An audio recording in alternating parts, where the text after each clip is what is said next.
I am back with a DIY video on how to make your own embellishments using different types of stamps, whether it is a stamp set, a stamp block, or even a roller stamp. So this is just a bowl of a few embellishments I have made, and I've used various cardstocks, different color inks, and even distress markers. So you're going to need some stamp sets, especially those that have sharp corners or labels, squares, or you can also add some intricate stamps. You can also have on hand stamp blocks that have intricate pictures or very simple ones that will be easy to cut. And here you can also have a roller stamp.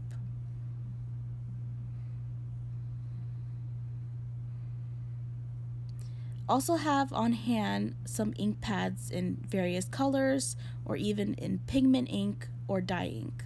You can also have distress markers, which are dye ink markers.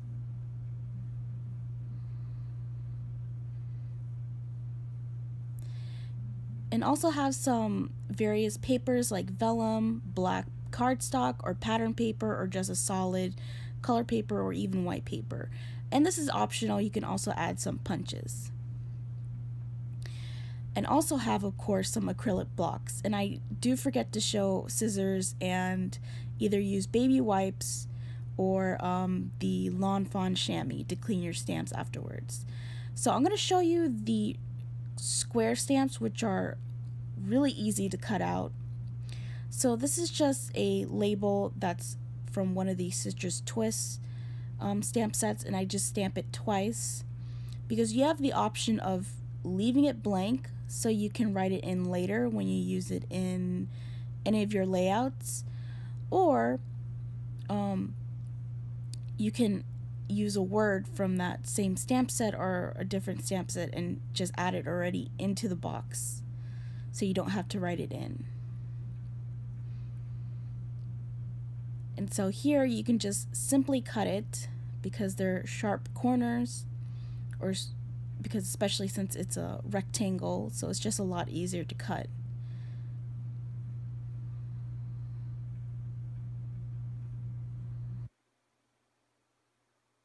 You can also do it on a solid colored cardstock or even pattern paper, which will give it a really neat, unique look to it. And these papers are for my stash, so I really recommend that you guys try to use up your stash as much as possible, because it's really fun to have a variety of especially pattern papers that you can use as embellishments. And as you can see here, it's very easy to cut those because they are in rectangles. And that pattern paper just gives that stamp a very fun, colorful look. And also there are arrows. If you have a stamp set that have very simple arrows, you can also use that too to make as a embellishment. So you're gonna see that I stamp on this pattern paper a lot because I really like it. So here that I just cut it because there are sharp corners as well, so it's very simple.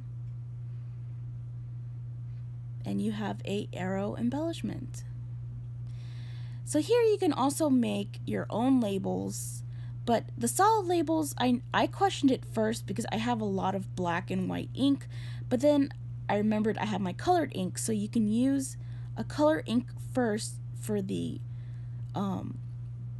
label that has a solid background, and then you can use your black ink to use a word on top of it.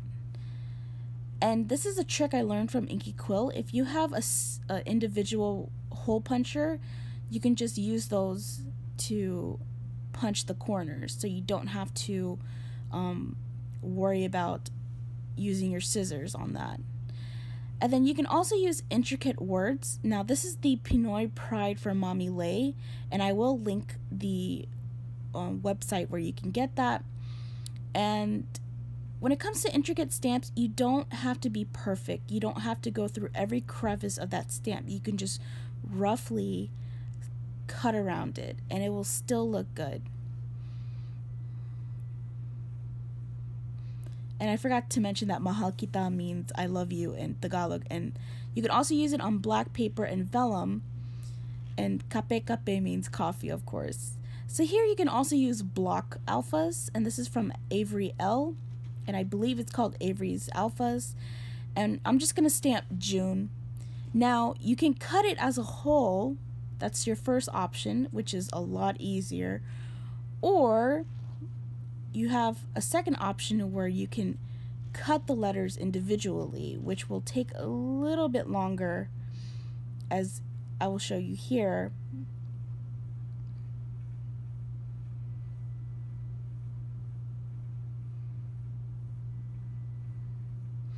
So those are the examples that you can do with those block letters. And then here I'm going to get into the wooden block stamps. So first I'm going to use the chevron arrow because it's a lot easier to cut it. And of course I use that same pattern paper.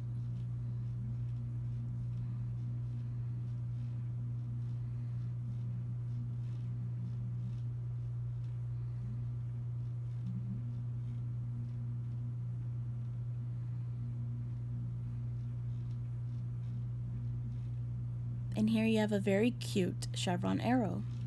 And then here you can also still use an intricate picture on a pattern paper as well, which gives a really, really neat look. I really love that. And you just roughly, like I said, you don't have to cut in every crevice, just roughly cut it around it.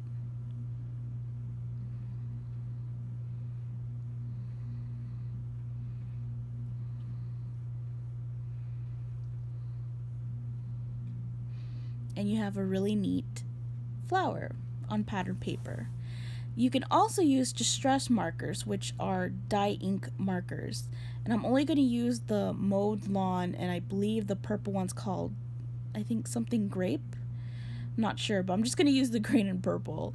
So I use the green, of course, to color in the leafy parts, and then the purple for the flower part. And just stamp it on white cardstock, and you have a colorful flower. It didn't come out clear, but that's okay. Still gives it a really neat look. And you can also use your roller stamp.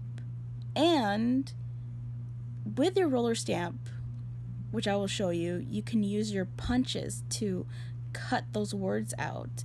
So I did one on vellum, and it says family, so I'm going to use this hexagon punch, and there you go.